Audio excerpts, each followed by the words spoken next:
आकाशवाणी के ग्वालियर केंद्र से आइए सुनते हैं कोविड-19 जागरूकता पर आधारित कार्यक्रम मन में है विश्वास।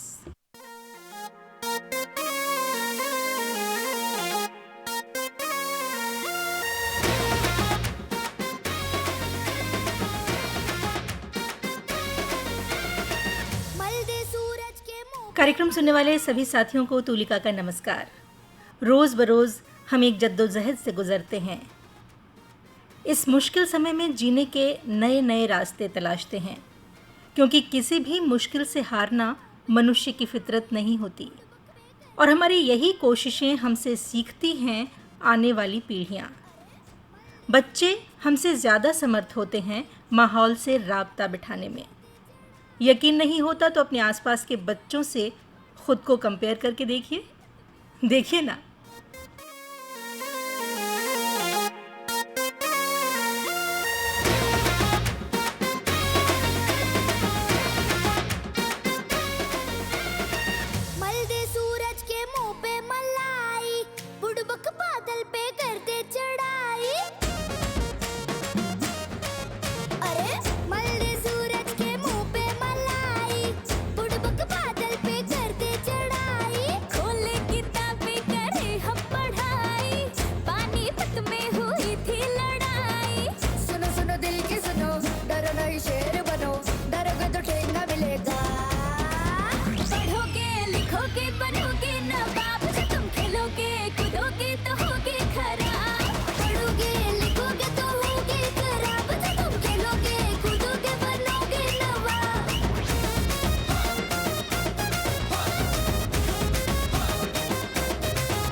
खेलोगे कूदोगे बनोगे खराब और पढ़ोगे लिखोगे तो बनोगे नवाब। यही बातें सुनते हुए हम बड़े होते हैं, लेकिन क्या अब आप ऐसा कह सकते हैं? कुछ चीज़ें हमारे दिमाग में इतनी रच बस जाती हैं कि हम व्यवहार उसी हिसाब से करते हैं। तो इस समय माता पिता थोड़ी से तनाव में हैं ज़रूर बच्चों की पढ़ाई को लेकर। श्रोता साथियों, कोरोना की वजह से यदि लॉकडाउन न लगा होता तो सामान्यतः ये समय विद्यालयों के खुलने का होता। लगभग 4 महीने हो गए बच्चे विद्यालय नहीं जा पा रहे। नए सत्र की किताबें भी सभी बच्चों को उपलब्ध नहीं हैं। तकनीक आधारित शिक्षा इनका विकल्प तो है, लेकिन न तो सरकारी स्कूल इतने साधन संपन्न हैं और न ही उनमें पढ़ने वाले बच्चे। तकनीकी तौर पर शिक्षकों का प्रशिक्षण भी आवश्यक है। ऐसे में शासन विद्यालयों को खोलने की क्या तैयारी कर रहा है? साथ ही शिक्षण प्रशिक्षण कार्य तकनीक आधारित करने में सरकारी स्कूल क्या रणनीति अपना रहे हैं, इस विषय पर हमने बात की जिला शिक्षा अधिकारी ग्वालियर श्री विकास जोशी से। आइए ये बातचीत आपको सुनवाते हैं। श्रोता साथियों, इस समय हमारे साथ हैं जिला शिक्षा अधिकारी विकास जोशी। विकास जी, आपका हमारे कार्यक्रम में स्वागत है। नमस्कार। नमस्कार सर, पिछले 3-4 महीनों से स्कूल पूरी तरह से बंद हैं। स्कूली बच्चे जो रोजाना स्कूल जाते थे, उनका एक रूटीन बना हुआ था, वो स्कूल नहीं जा पा रहे हैं। बड़ी असमंजस की स्थिति है बच्चों के साथ भी, क्योंकि स्कूल जाना, एक रूटीन में बने रहना उनके लिए बेहद जरूरी है, उनके शारीरिक स्वास्थ्य के लिए भी और मानसिक स्वास्थ्य के लिए भी। क्योंकि आप मुखिया हैं पूरे स्कूली शिक्षा विभाग के, तो इसे आप किस तरह से देखते हैं? निश्चित तौर पर एक बड़ी दुर्भाग्यपूर्ण स्थिति का सामना हम लोग कर रहे हैं। इसके लिए हम मध्य प्रदेश शासन ने और हमारे शासन की ओर से हमने 3 मई से ही डिजिलैब के माध्यम से बच्चों को शिक्षण का कार्य शुरू किया है। उसके साथ में जिन बच्चों के पास एंड्रॉइड टेलीफोन्स मोबाइल्स नहीं है, उनके लिए हमने दूरदर्शन और केबल नेटवर्क और रेडियो के माध्यम से भी शिक्षण का कार्य शुरू किया है। तो निश्चित तौर पर हम ये पूरे प्रयास कर रहे हैं। इसके साथ में हम उन बच्चों तक भी पहुंच रहे हैं जिन बच्चों के पास ये संसाधन उपलब्ध नहीं है, न रेडियो है, न टेलीविजन है और न मोबाइल है। तो ऐसे बच्चों से हम डायरेक्ट इंटरेक्ट करने का प्रयास कर रहे हैं। निश्चित तौर पर एक सिलेबस को, एक शिक्षण से बच्चों को इसके माध्यम से हम जोड़ रहे हैं। किंतु आज यदि हम बात करते हैं कि विद्यालय में जाना और वहाँ शिक्षा लेना, इसमें निश्चित तौर पर थोड़ा सा अंतर जरूर है। किंतु हम अपना जो पाठ्यक्रम है और शिक्षण का कार्य है वो सुचारू रूप से चलाते रहेंगे। और जहाँ तक शारीरिक एक्सरसाइज या क्रियाकलाप की स्थिति है, क्योंकि आजकल बच्चे घर पर ही हैं, तो घर पर भी ये इस प्रकार के व्यायाम, प्राणायाम, योगा, ये क्रियाकलाप वो कर सकते हैं। इसके अलावा जो सोशल गैदरिंग में जो रोक लगी है, स्कूल आने के बाद भी इस प्रकार की सोशल गैदरिंग या खेलकूद के क्रियाकलाप इतनी आसानी से पॉसिबल नहीं हो सकते हैं। प्राइवेट स्कूलों की अपेक्षा देखें तो सरकारी स्कूल के न सिर्फ बच्चे बल्कि स्कूल भी संसाधनों से थोड़े से कमतर तो हैं ही। तो ऐसे में जो संसाधन संचार के दूसरे हैं, जैसे आपने अभी रेडियो और टेलीविजन का नाम लिया, आप इन संसाधनों का किस तरह से शिक्षण में इस्तेमाल कर रहे हैं? शुरू से ही रेडियो का उपयोग तो हम काफी सालों से कर रहे हैं और उसके लिए जब संक्रमण की स्थिति नहीं थी और रेगुलर हमारी क्लासेस लग रही थी, तो भी हम प्राइमरी और मिडिल क्लासेस के लिए रेडियो के माध्यम से शिक्षण का कार्यक्रम प्रसारित करते रहे हैं और बच्चे उससे भली भांति परिचित भी हैं। और इसके साथ में दूरदर्शन के माध्यम से अभी हमने इंग्लिश लर्न करने के लिए एक कार्यक्रम शुरू किया है। इसके साथ 9, 10, 11, 12 के लिए एक घंटे के शिक्षण कार्यक्रम हम प्रसारित कर रहे हैं और उसका लाभ हमारे बच्चे ले पा रहे हैं।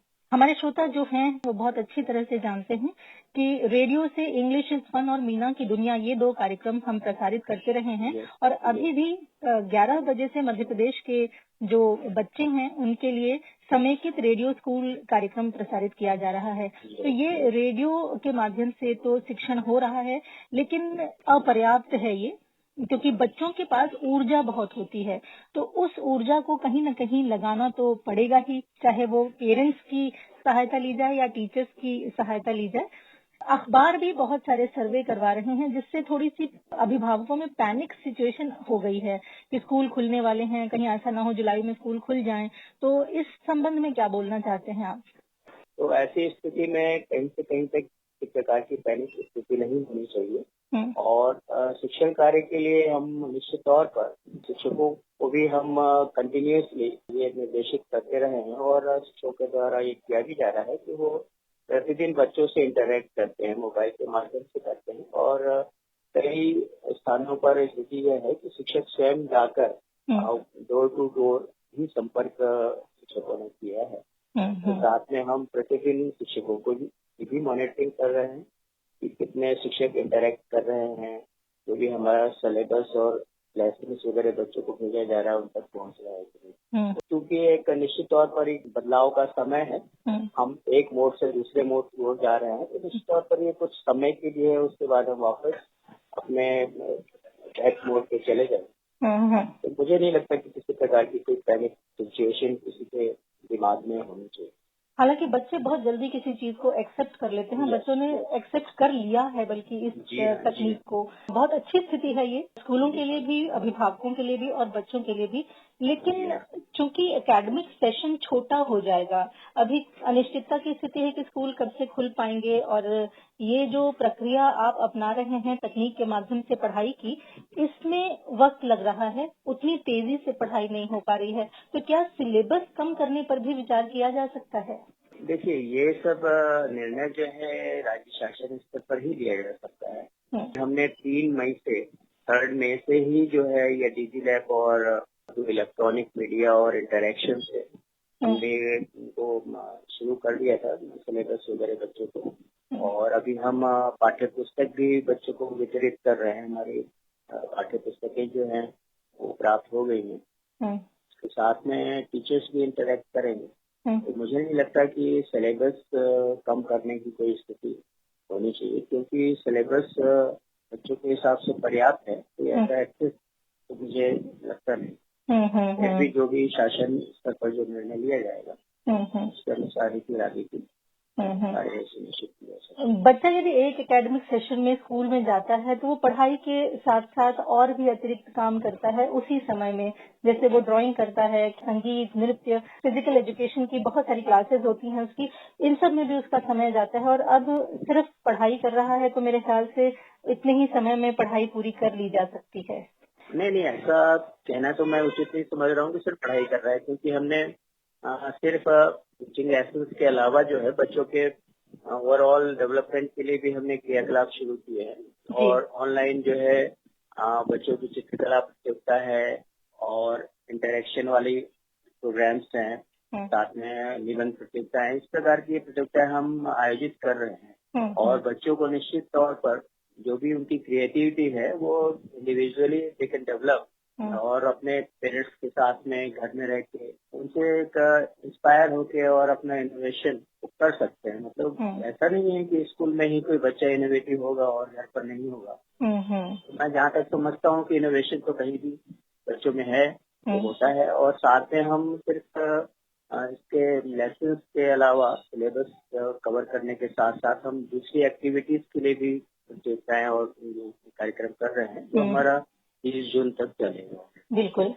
शिक्षकों के लिए क्या व्यवस्था है? कोई ट्रेनिंग प्रोग्राम उनके लिए भी आयोजित कराए जा रहे हैं? क्योंकि उनको भी बहुत मेहनत करनी पड़ रही है। सलाम है उन सभी शिक्षकों को जो इस सारी चीजों को, तमाम सारी परेशानियों के साथ हैंडल कर पा रहे हैं। तो कैसे ट्रेनिंग प्रोग्राम उनके लिए हैं? शिक्षकों के लिए दीक्षा ऐप गवर्नमेंट ऑफ इंडिया का है।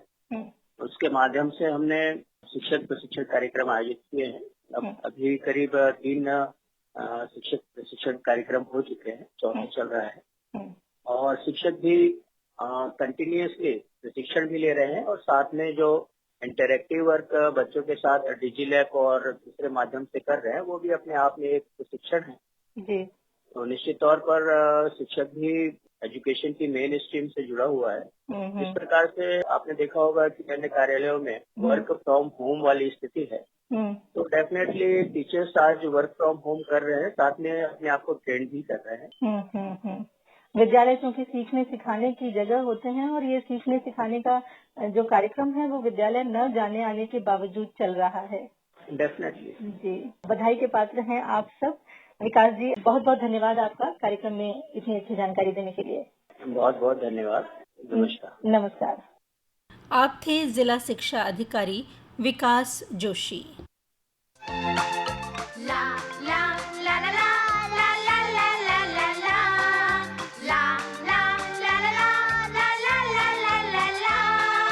पढ़ेंगे लिखेंगे करेंगे अच्छा काम, खेलों में भी हम करेंगे ऊंचा नाम। पढ़ेंगे लिखेंगे करेंगे अच्छा काम, खेलों में भी हम करेंगे ऊंचा नाम। ला ला ला ला ला ला ला ला ला ला ला ला ला ला ला ला ला ला ला।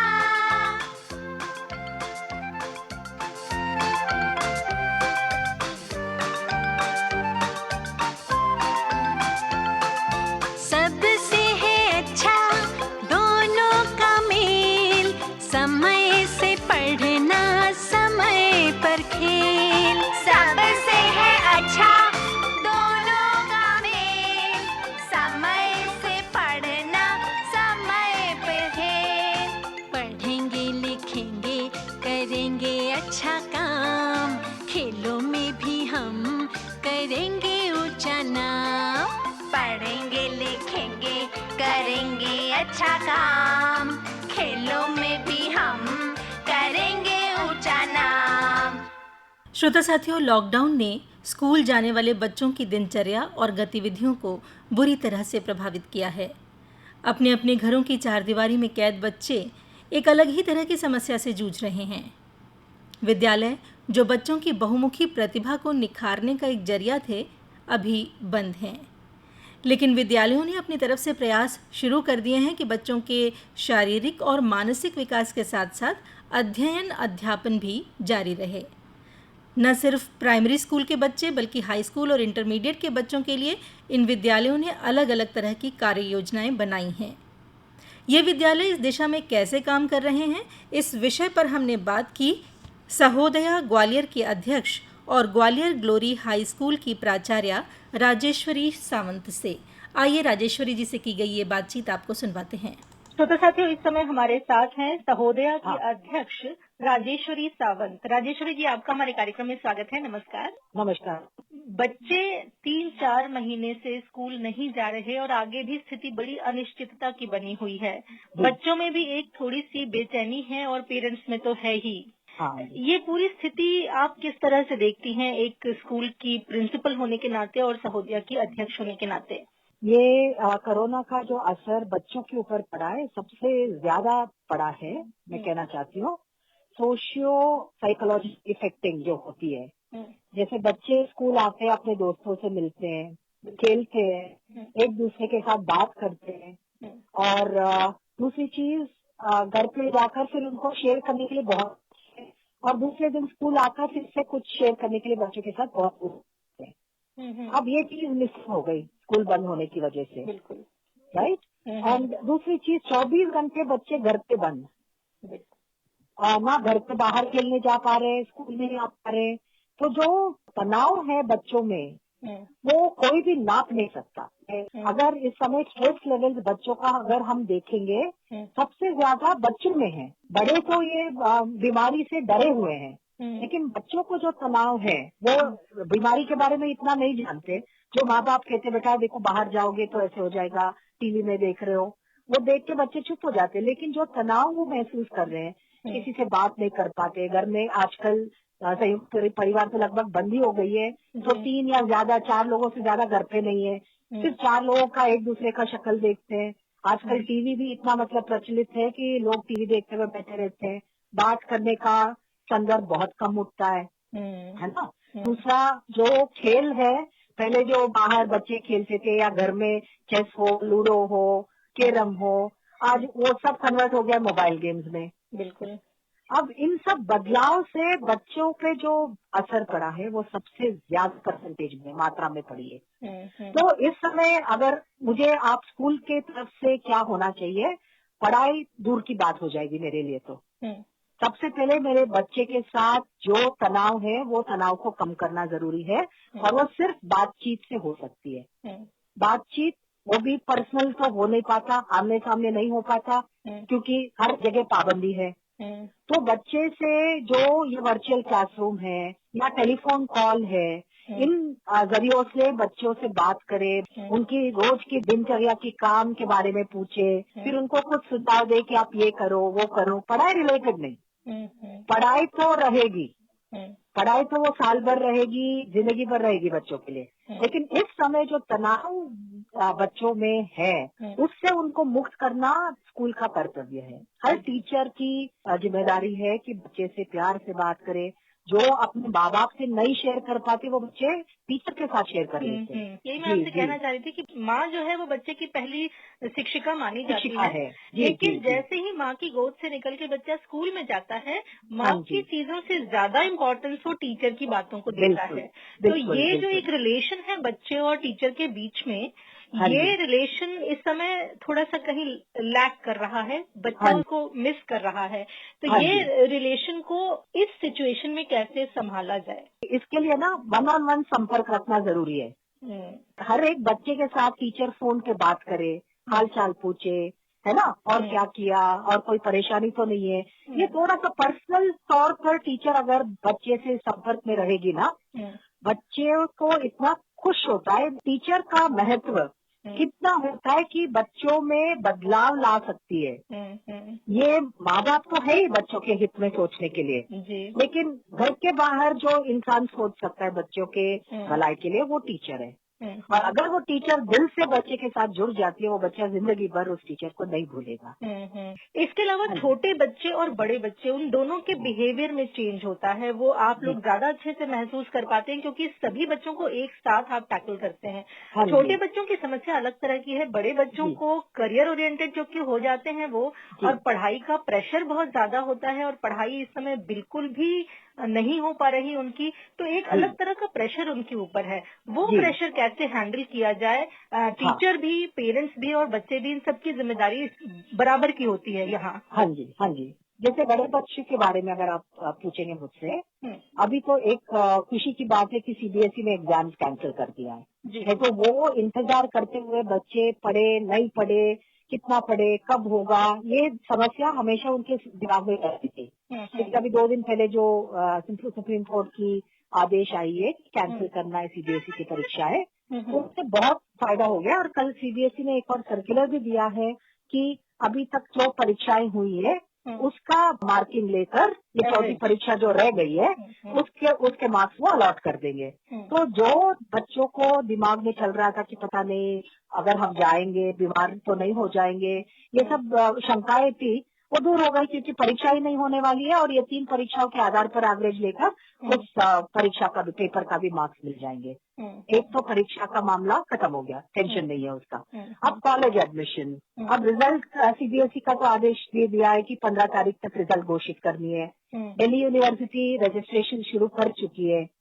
अब ये जानकारी लगातार बच्चों को मिलना बहुत जरूरी है कि कौन से कॉलेज में क्या एप्लीकेशन कब डालना है, एंट्रेंस टेस्ट कब है, क्या है, ये सारी जानकारी स्कूल को देनी है बच्चों को।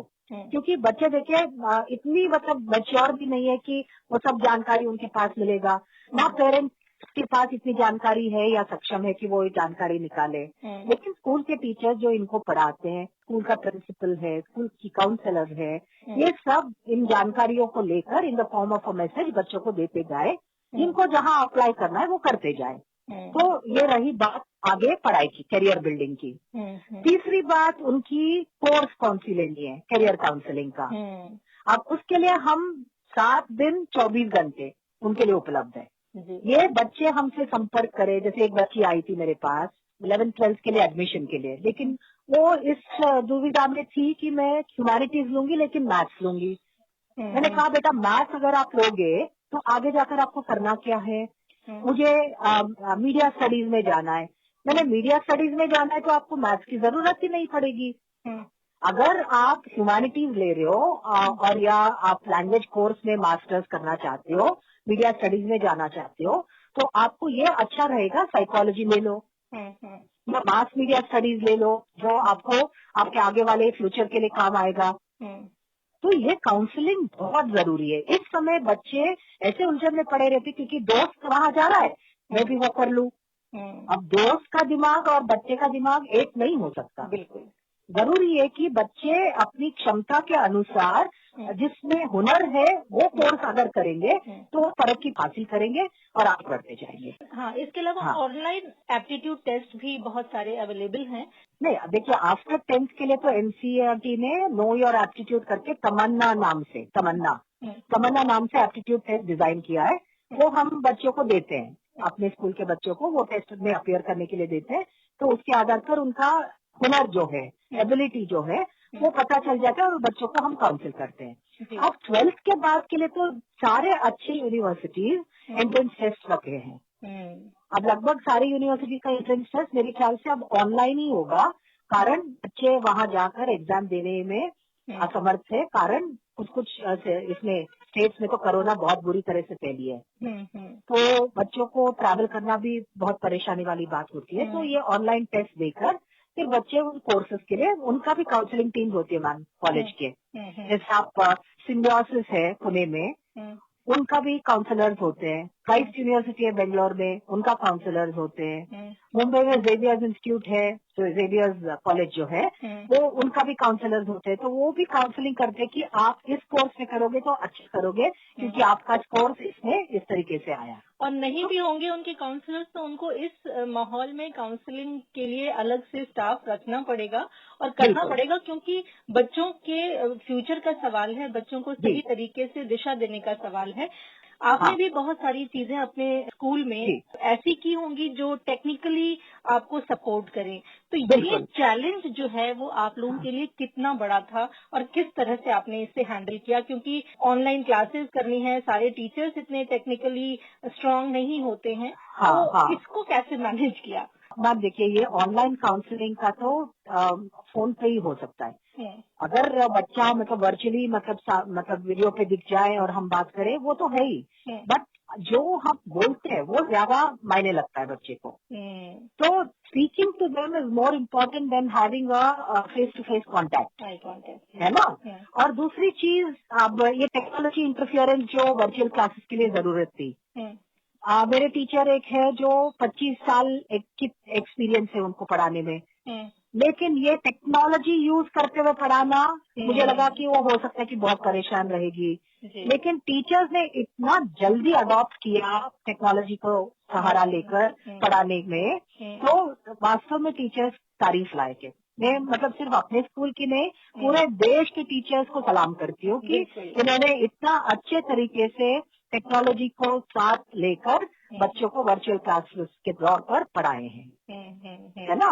और रही बात ट्रेनिंग की, अब ये वर्चुअल क्लासरूम्स की ट्रेनिंग, अब जैसे अपना स्कूल सक्षम है थोड़ा सा पैसे खर्च करके अच्छे सॉफ्टवेयर के साथ टाइप करने, तो माइक्रोसॉफ्ट टीम्स के साथ टाइप हो गया, उनका लगातार 3-4 सेशन कैसे करना है, क्या कहाँ से उठाना है, कौन सा वीडियो कहाँ अपलोड करना है, बच्चों को असाइनमेंट कैसे देना है, ये सब उन्होंने सिखाया, तो वो टीचर्स हमारे सीख गए। अब ये अपने राज्य सरकार भी अपना राज्य शिक्षा केंद्र जो है वो रोज डिजिलैब करके एक शेयर करता है व्हाट्सएप पे, पहली क्लास से तीसरी क्लास तक, चौथी और पांचवी क्लास के लिए, छठी क्लास से 8वीं क्लास तक, 9वीं 10वीं क्लास के लिए और 11वीं 12वीं क्लास के लिए कंटेंट है अलग अलग सब्जेक्ट्स का, वो लिंक्स हमें दे देते हैं जो हम बच्चों के साथ शेयर करते हैं टीचर्स के जरिए।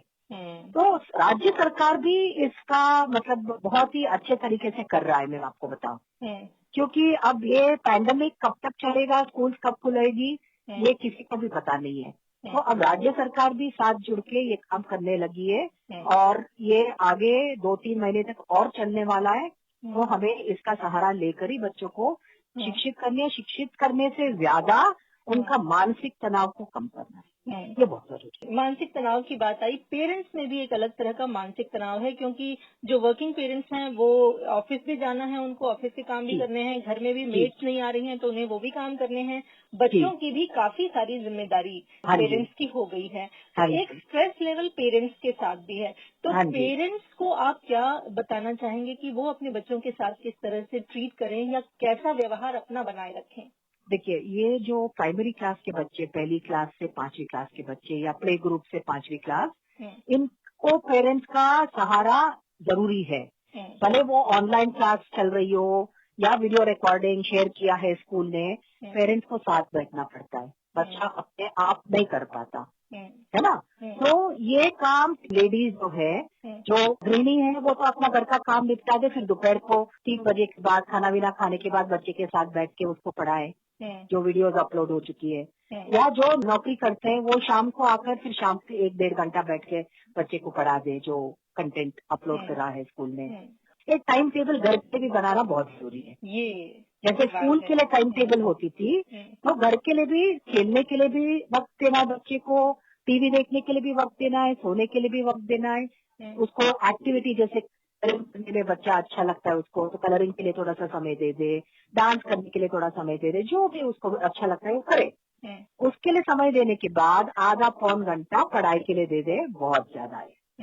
ये टाइम टेबल बनाना जरूरी है। रही बड़े क्लास के बच्चों के साथ, 6वीं से थोड़ा बच्चे इंडिपेंडेंट लर्नर्स बन जाते हैं, माँ बाप का सहारा कम लगता है वहाँ पे, तो वहाँ पे मॉनिटरिंग करना बच्चों को बहुत जरूरी है। क्या बच्चा वास्तव में ये जो इंटरनेट से देख रहा है वो स्कूल के पढ़ाई रिलेटेड है या और कुछ कर रहा है?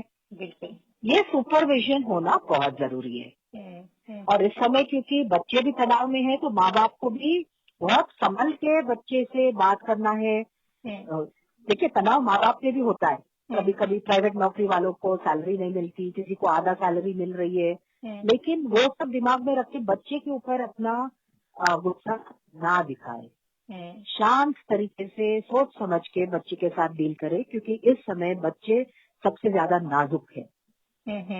राजेश्वरी जी, आपने बहुत अच्छी तरह से बहुत सारी बातें बताई, जिससे बहुत सारी चीजें क्लियर हुई होंगी। अपने इस कार्यक्रम के माध्यम से हम सच में सैल्यूट करेंगे उन सभी टीचर्स को जिन्होंने टेक्नोलॉजी के माध्यम से इतने मेहनत करके बच्चों तक वो पहुंची हैं और जितना भी संभव हो सका है पढ़ाई शुरू करवा दी है, जिससे बच्चों को कम से कम ये डर नहीं लग रहा कि आगे वो क्या करेंगे, एग्जाम कैसे करेंगे। तो हमारी तरफ से सैल्यूट है उन सभी टीचर्स के लिए। आपको भी बहुत बहुत धन्यवाद इतनी अच्छी जानकारी देने के लिए।